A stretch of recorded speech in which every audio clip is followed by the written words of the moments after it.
At natalo naman po si Filipina Phenom Alex Ayala laban kay Cristina Bucsa ng Espanya sa second round ng women's singles sa US Open.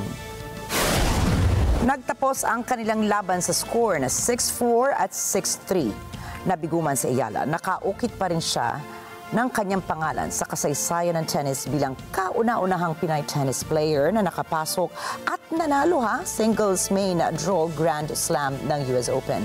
Pinatunayan ni Ayala na kayang-kaya niyang makipagsabayan sa mga seasoned players ng world tennis. Natapos man sa torneo ang kanyang karera, magpapatuloy pa rin si Ayala sa pag-iensayo at paghahasa ng kanyang larangan. Samantala, nagwagi naman ang Filipino-Canadian na si Leylah Fernandez sa kanilang pagharap ni Elsa Jacquemot ng France. Nagtapos ang kanilang mainit na labanan sa final scores na 2-6, 6-3 and 6-2. Magpapatuloy din si Fernandez para sa third round ng torneo kung saan haharapin naman ito ang world number 1 si Aryna Sabalenka.